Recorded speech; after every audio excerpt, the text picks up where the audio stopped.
Bueno, muchas gracias, Rosendo, como siempre. No, gracias por invitarme. Por ayudarnos a pensar, a analizar un poquito. Bueno, ¿cuál es tu mirada sobre el día de ayer? Bueno, mira, primero, a lo mejor vamos a poner una visión histórica. Este debería ser el paro número 35, el paro general, desde el 83, desde que se restableció la democracia. Sí.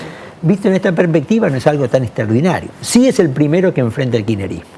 Sí. Porque había tenido uno al final Kirchner, pero había sido un paro general no contra el gobierno, sino por un docente muerto en una protesta. Claro. Entonces, uno mira la historia, bueno, no es tan extraño un paro general con epicentro en el sindicalismo o un sector del sindicalismo. Bueno, para el kirchnerismo sí, es una, ¿no es cierto? Es una novedad. Segundo, los piquetes. ¿Cuál es el tema? Porque hay un debate en los piquetazos. Sí, a propósito de la espontaneidad. Yo lo que te digo es que desde hace una década el piquete se ha transformado. Bueno, a mí me parece una mala forma de protesta, pero lo que yo opino es otra cosa. Seguro. Es decir, se transformó en la forma de protesta a la cual han recurrido todos los sectores. Primero los desempleados, los propios sindicatos, el campo. Otra visión también. Cuando a los vecinos se les corta la luz, el agua, van al corte, estudiantes. Es decir, prácticamente, la prefectura el otro día. Fíjate, es decir, es como que la sociedad se ha piquetalizado. Pareciera que en la Argentina no hay. Y esto. Todos los sectores, sí.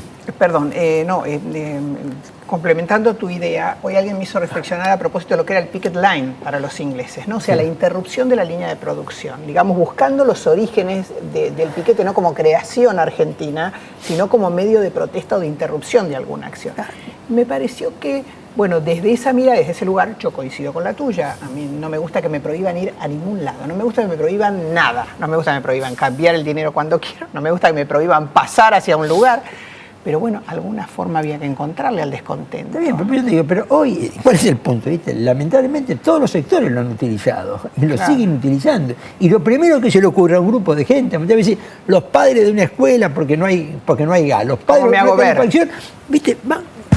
Esto habrá que revisar, pero este es el tema. Tu mirada sobre lo expresado por la Presidenta de la Nación ayer, de una forma muy contundente? Yo te diría, primero, un contexto. Sí. En los primeros 20 de noviembre tuviste todos los diputados opositores, desde el PRO hasta Pino Solano, firmando el compromiso de oponerse a la reforma y reelección, sí, que habían firmado 28 senadores opositores el último día de octubre. Sí.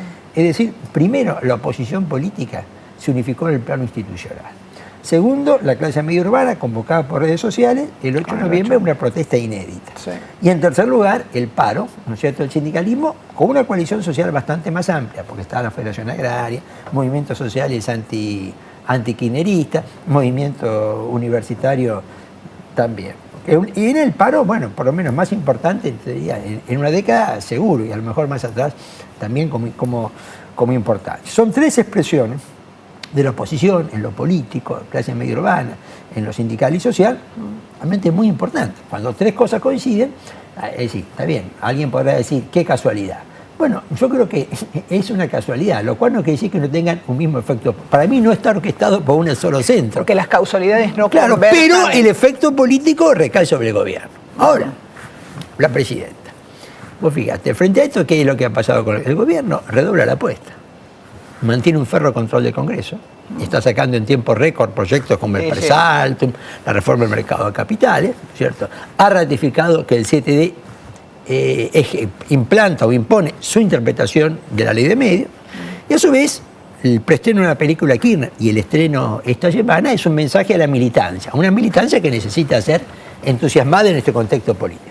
Lo que hace la presidenta ayer me parece muy claro. Es algo, quizás es una mezcla de ideología y personalidad que lleva siempre a redoblar la apuesta. Vos fíjate que esa frase pública de la presidenta del mes de febrero, vamos por más, vamos por todo, creo que es clave, ¿no es cierto?, la interpretación. Su reacción de ayer confirma, frente a un cuadro de desafío, en lugar de a lo mejor de negociar, ceder, conversar, redobla la apuesta. Ahora, Rosendo, en ese 54% que lleva a la presidenta a ejercer la primera magistratura del país, sin duda había muchos en la protesta de ayer que eran del riñón de ese voto peronista, porque me parece que esa es la disputa que tienen con Moyano, que están en una franja que son, los obreros, tal vez las clases más sensibilizadas frente a esto del tema de ganancias y demás, que eran votos del kirchnerismo. Bueno, yo te diría, a ver, dos cosas. Así, del punto de vista político, Es decir, ¿por qué este es el primer paro en 10 años? Para mí hay dos razones. Una es la que vos señalás, política. Es decir, el dirigente sindical más importante, que sin lugar a dudas Moyano, ¿no es cierto?, mientras vivió Kirchner, fue el aliado sindical y socio político. Claro. Ves que cuando Kirchner muere, Moyano es vicepresidente del peronismo nacional y presidente del peronismo bonaerense. Es decir, el sindicalismo formaba parte de la coalición del gobierno. Y esto dejó de ser así, o por lo menos un sector importante del sindicalismo. Segundo, la economía. Es decir, la economía de este año no es la del año pasado. Es una economía que se ha frenado, el INDEC dice, te reconoce que se ha frenado, y el INDEC te reconoce que el desempleo en el tercer trimestre aumentó respecto al mismo trimestre del año pasado. Es decir, no es que haya una crisis, sino que no es la misma economía del año pasado. Estos dos factores, ¿no es cierto?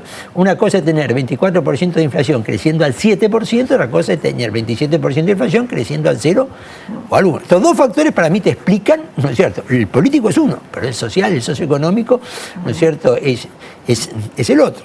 Pero me parece que acá, como decir, digamos, el político es muy claro. Es decir, un sector muy importante de la coalición oficial, y además Moyano enseguida le da significado. ¿Qué dice Moyano días ante el paro? Yo apoyo a Scioli candidato a presidente. Claro. Es decir, bueno, esto forma parte de la historia del peronismo, ¿no? Claro, pero ella automáticamente antes se posiciona políticamente. Y eso es lo común en el sindicalismo argentino, que está identificado con el peronismo.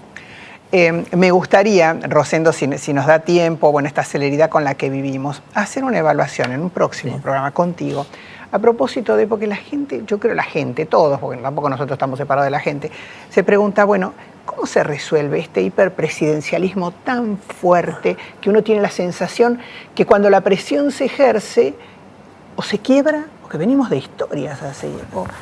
Entonces, eso de siempre estar diciendo, bueno, tal vez necesitaríamos ir hacia un parlamentarismo un poquito, ese primer ministro sí se necesita, ¿cómo se hace con un partido tan mayoritario? Porque todo es peronista en nuestro país hace años. Sí, pero yo te diría que... ¿Desde qué lugar? Para mí el parlamentarismo teóricamente es un buen sistema, pero hacen falta partidos políticos muy sólidos. Claro, y que en la Argentina no los hay.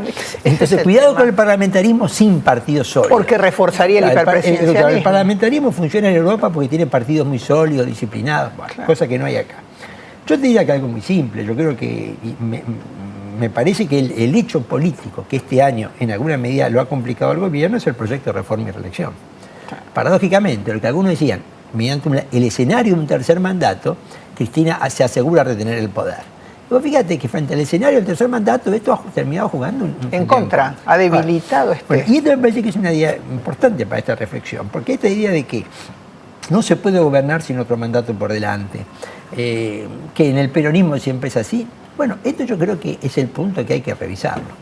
Y hay que limitarlo por acá. Vos fíjate, en Brasil no hay tercer mandato y por esto no hay crisis de gobernabilidad. Chile, Uruguay y Perú no tienen segundo mandato consecutivo, no hay crisis de gobernabilidad. Colombia tampoco. Pero más, fíjate, en la Argentina 19 provincias no tienen tercer mandato consecutivo. 19. La gran mayoría gobernadas por el peronismo. Sin embargo, no por eso en esas provincias, porque no tenga el gobernador tercer mandato, hay crisis de gobernabilidad. Entonces también tenemos que revisar esto, es decir, no porque por tener dos mandatos, sí, Menem tuvo 2 mandatos y no por eso tuvo crisis de gobernabilidad. Entonces, es cómo se ejerce, claro, pero cómo se escucha. Por eso Lula, como Mujica, han hablado de la alternancia, en este punto de vista. Entonces yo creo que lo primero que te diría para limitar el poder es la alternancia. Y aceptarla. Rosendo, muchas gracias. No, gracias a vos. Que andemos muy bien, una atención de Bodegas de Fin del Mundo y ojalá nos podamos ver antes muchísimas de fin de gracias, año. muy amable muchas de tu gracias. parte. Hacemos una pausa y ya estamos con ustedes.